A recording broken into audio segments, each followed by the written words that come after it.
আমরা যখন 19 জুলাই আমাদের বিক্ষোভ কর্মসূচির জন্য প্রস্তুত হচ্ছিলাম, সেই দিন আপনারা দেখেছেন কুখ্যাত সন্ত্রাসী এই কুমিল্লাকে যারা লুটে পুটে খেয়েছে, শোষণ করেছে, দুর্নীতি করেছে, মানুষের উপর তাদের যে ক্ষমতার অপব্যবহার করেছে, আজকে যারা এই কুমিল্লা থেকে চিরতরে পালিয়ে গিয়েছে, সেই খুনি বাহারের নির্দেশে আপনারা দেখেছেন, সেই খুনি সূচির নির্দেশে আমাদের উপর আমাদের প্রিয় নেতা হাজী আমিনুর রশিদ ইয়াসিন সাহেবের বাড়িতে সেই দিন শত শত অস্ত্র নিয়ে হাজার হাজার আওয়ামী লীগের সন্ত্রাসীরা সেই দিন আমাদের প্রিয় নেতা হাজী আমিনুর রশিদ ইয়াসিন সাহেবের বাড়িতে গিয়ে গুলি বর্ষণ করেছে।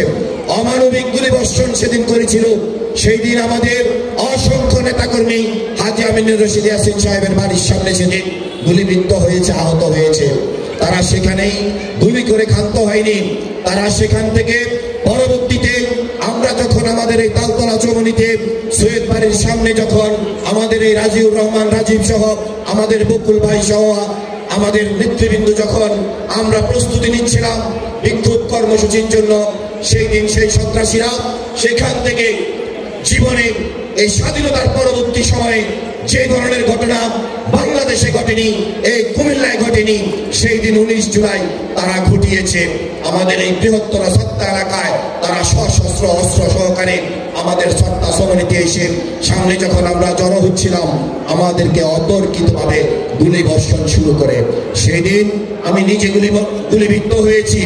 আপনারা জানেন, আপনাদের দোয়ায় আমি মানবিক কাজ করেছি বিদায়, কুমিল্লার সাধারণ মানুষের দোয়ায় সেদিন আমি হয়তো প্রাণে বেঁচে গিয়েছি।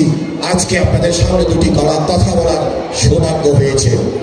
আমাদের যুবদলের যুগ্ম আহ্বায়ক শহীদুদ্দিন ছোটনকে নির্মমভাবে সেদিন কুপিয়ে কুপিয়ে রক্তাক্ত জখম করেছে। তাকে কুচাইতলী হসপিটালে নেওয়ার পর তারা রাখিনি, বলেছে সে যে কোনো সময় মারা যেতে পারে।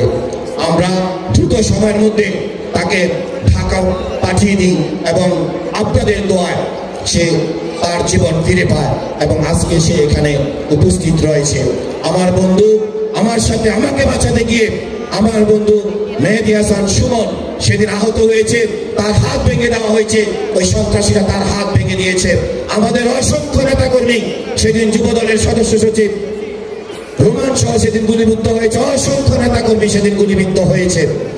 আপনারা দেখেছেন যেটি এই স্বাধীনতার পরবর্তী সময়ে সত্তার মানুষ কখনো দেখেনি।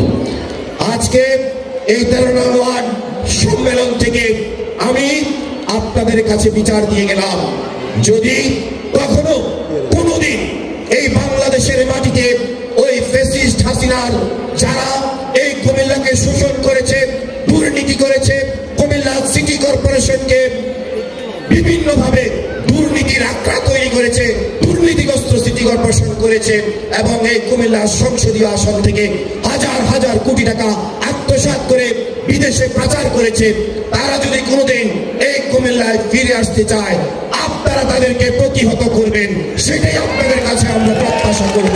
বর্তমান যে সরকার, ডক্টর ইউনূসের সরকার, আমরা এই সরকারের কাছে বিচার চেয়ে কোনো লাভ হবে কিনা আমরা জানি না। কারণ আজকে পর্যন্ত আমরা দেখলাম না এই যে আওয়ামী সন্ত্রাসীরা এত শত শত অস্ত্র আমাদের উপর প্রয়োগ করলো, আমাদের এখানে এসে আমাদেরকে গুলিবর্ষণ করলো, আজকে পর্যন্ত আমরা দেখলাম না সেই সমস্ত অস্ত্রধারীদের একটি অস্ত্র প্রশাসন উদ্ধার করেছে। আমরা আজকের এই সম্মেলন থেকে ডক্টর ইউনূসের কাছে আমরা আহ্বান করব, অতি দ্রুত সময়ের মধ্যেই নির্বাচন ঘোষণা করুন। আগামী দিনে বাংলাদেশের 18 কোটি মানুষ অপেক্ষা করছে, তাদের গণতান্ত্রিক অধিকার, ভোট প্রয়োগ করার অধিকার তারা ফিরে পেতে চায়। গত 17 বছর আমরা আন্দোলন করেছি মানুষের গণতান্ত্রিক অধিকার, তাদের ভোট অধিকার তাদেরকে ফিরিয়ে দেওয়ার জন্য। তাই যে কোনো ধরনের যে কোনো দলেরই নির্বাচনে অংশগ্রহণ করার অধিকার আছে। বাংলাদেশ জাতীয়তাবাদী দল কোন দলকে ভয় পায় না।